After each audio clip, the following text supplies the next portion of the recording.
And some of these, well, we'll get through them right now. American League East, they have the Orioles at 80.5, Boston Red Sox 85.5, winning the division. They have the Yankees at 85 wins, Tampa Bay at 78, and Toronto at 87. I'm sorry, Toronto winning the division, with the Red Sox coming right behind. The Yankees and Red Sox basically tied. I still kind of worry about Toronto.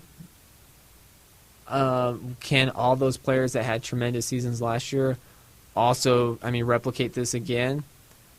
It'll be interesting to see. I think there's the pitching staff, I think, has some more question marks than last year. It'll be interesting to see if the Red Sox do. Everyone is that this offseason, this has really been the big pick I've seen from all the major baseball writers, is the Boston Red Sox to win that division. The Yankees, once they get Chapman back around May 9th, they really, if you can, you're just basically asking your starting pitchers to give you a quality start every time out and hope the offense does better. I think Starlin Castro will be good. I think a full season of Didi Gregorius, after he turned things around about middle of May last year, I think they could be a lot better offensively if you get Teixeira can stay healthy somehow, if McCann can bounce back and have a better season than he did last year, and Beltran, who really got hot towards the second part of the season, if he has a full good season, any three of those teams could take that division. And you could also be looking at a scenario where you're seeing the other two teams play each other in the playing game. With that being said, we go to the Central. You got Chicago White Sox, 80.5 games. That's just for the betting purposes. Cleveland at 84, I think that's way too high. Detroit Tigers at 85, I think that's way too high. Kansas City Royals at 87, I think they'll finish above. I think they'll be about 92, 93 win team, because I think this division is a little bit better this year. I don't think it's going to be that good a division, but I think Chicago's better, Cleveland's better. Cleveland's pitching staff is amazing, and Detroit is Detroit. I don't think they're back at the I don't think they'll contend. And still looking at this division, I can see the Yankees, Red Sox, and Blue Jays, those three. Whoever doesn't win the AL East, I can see them easily winning the Central. And then out in the American League West, you have the Houston Astros at 85.5 wins. They have the Angels at 82.5. Houston, there's some question marks about the pitching rotation, but I still think they're going to be a good team, and you're also looking to see if all those guys can continue that success they had last year. The Angels at 82.5. I'm still, I could see them winning 82 but missing out in the playoffs. Oakland at 75.5. I think that could also be, I think that's about right too. Seattle at 83. I think that's a bit of a stretch. And Texas right now, I also see Texas at 86 wins. Not happening either. I see the Astros could probably run away with this division. I think the other teams are all about in the same place. I don't think any of them are terrible, but I just don't think any of them are that good to win the wild card. So yeah, as of right now, Houston winning the West, the Royals winning the Central.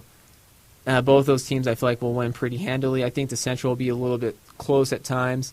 The American League East, I think it'll just be a 3-team race between the Red Sox, Yankees, and Blue Jays. Whoever wins, for right now, I would say the Blue Jays will win that division because they're defending champs, and the Yankees and Red Sox wild card. Heading on over to the National League, the East, Braves at 65 wins. Oh, I could see that. You're almost looking at a 100-loss season for the Braves. Miami Marlins at 80.5 wins. I think that's way too high, considering Fernandez is coming back from elbow problems, and you have Stanton, who never actually plays a full season. The New York Mets at 88. I can see that. I think they reached a little bit last year. I worry about that offense. I think Cespedes is going to come back down and not be that great this year. And I don't see anyone else on that team stepping up really either. The Philadelphia Phillies, 66.5 wins. I see that being too high. I think they're going to lose 100 games, maybe 102, 103 games this year. And the Washington Nationals at 87. I think they will win that division this year. I think 87 wins might be a little bit high. I don't think this is going to end up being a good division. I think it's going to be the Nationals and Mets will fight it out, but I think the Nationals will end up winning it. And I guess you could say 87 wins, 87, 85, somewhere around there. The Central, which I think could actually be no, I'm not going to say it's better than the NL West, but the Central, they have the Cubs at 89 wins. I think that's going to be over because there are really bad teams in the National League. The Cincinnati Reds at 71, I think that's way too high. I don't think they're going to be good this year, and I don't think they're done dumping off pieces. The Brewers at 71.5 wins. I mean, they got Chris Carter, they have Ryan Braun still, and they have Jonathan Lucroy. So I'll probably say that they'll probably win a few more games than 71.5, especially playing some of these bad teams in the division. And the Pittsburgh Pirates at 87. I could see that happening. St. Louis actually, I'll put the Pirates a little bit higher too, because I don't think the St. Louis Cardinals at 87.5 wins are going to reach that this year. I don't think they have the depth in their pitching staff and just their overall roster this year, which is something they're usually really good at. And I think there's just too many question marks with that team. And I think I will say the second best division of baseball, the NL West, the Diamondbacks at 84.5 wins. Okay, I will take that as a push. I think that's how many games they will win. The Rockies at 68.5 wins is way too high. I'm looking at like a 59-win season for them. The Dodgers at 87, I'll push that up a little bit more because I think they'll beat some more. They'll get some more wins out of the Rockies, and as well as the San Diego Padres, who they have at 74 wins. I think that's too high, too. I think they'll finish about 70 or so wins. And the Giants at 90, I don't think they're going to win that many games, so I will go over.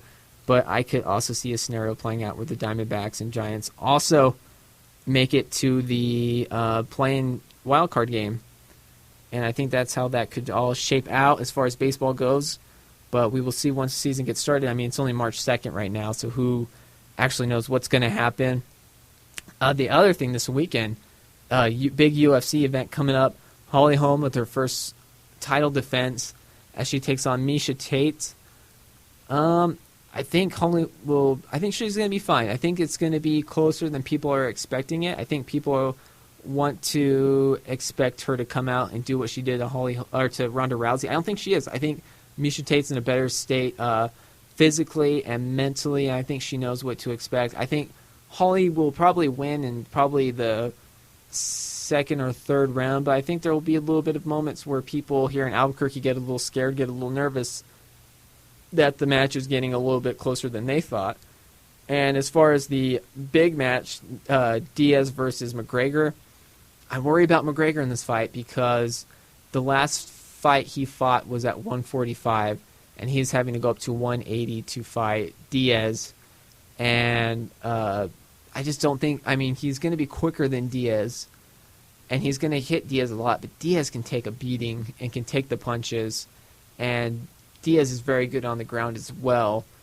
And Diaz has the knockout power, and I think this fight's going to be closer than people expect. I think McGregor will win, but I can see this one being a really close fight. Like, I think this match may go the distance, to be completely honest. I don't see Diaz getting knocked out, and I think McGregor could get in genuine trouble, but at the same time, I don't see McGregor just because of who he is, and I've watching it, have never seen him lose or be dominated since he's become this larger than life character. So it's going to be a really good fight card. I'm really excited to watch. I don't always watch the UFC cards, but I will be this time. And to finish up in our little bit of weird sports news, second tier English club Fulham have gone out of their way. Now, there's been a big scandal in English soccer where a Sunderland winger, Adam Johnson, has been convicted on 3 criminal charges, all this stemming from a relationship he had with a 15-year-old girl that he met online.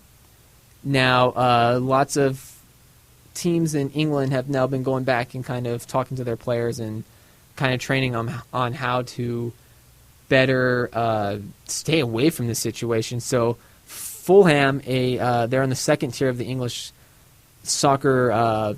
It's like they're right below the Premier League. I think they're actually below the league that's below the Premier League. I'm still new to all this.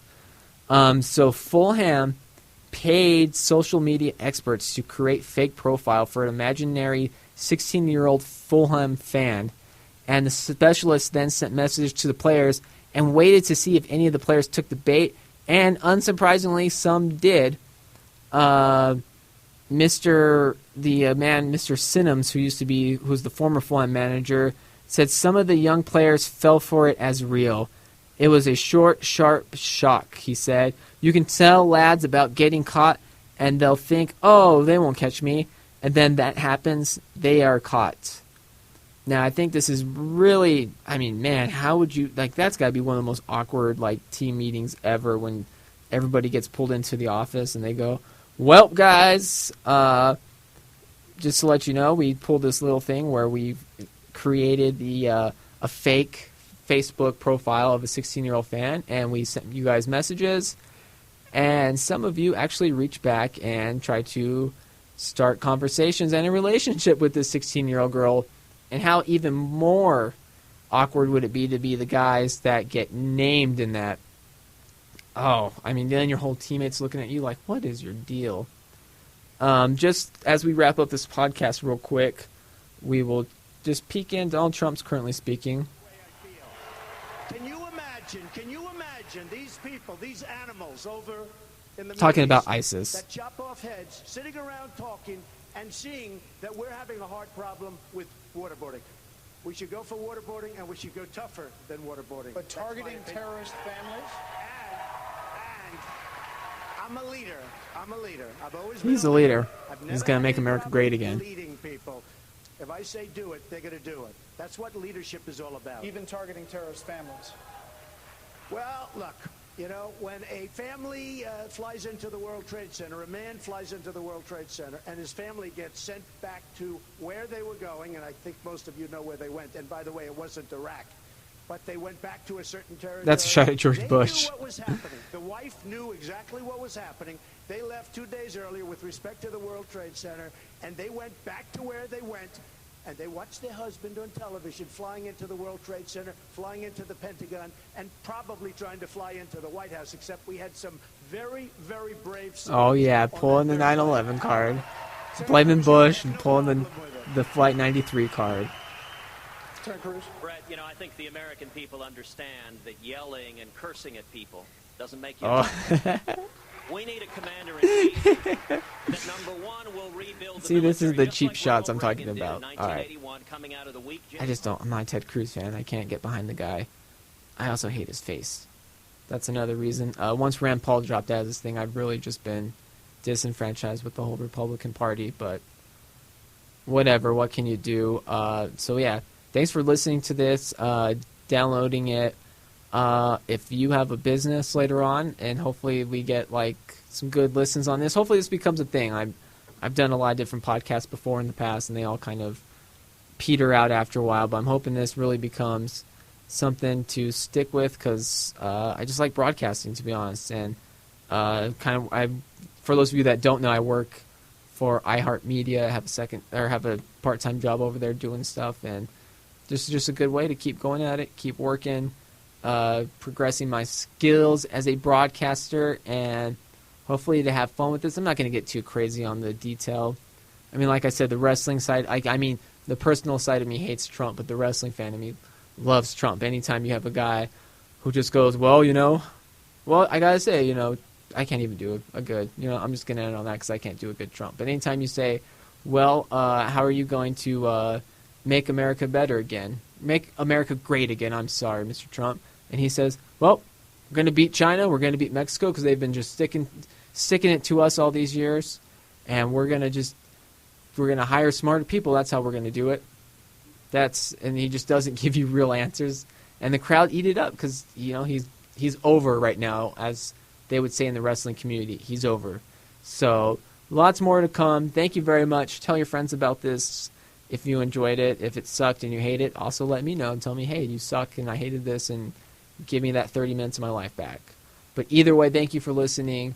Until next week when I will drop one. Look for it. I think Tuesdays and Thursdays right now is going to be the days, and that will be up until the baseball season starts. Oh, we'll also get into wrestling at some point. I think that will be its own separate standalone thing. We'll do a wrestling podcast as well. But thank you for listening. I would say have a good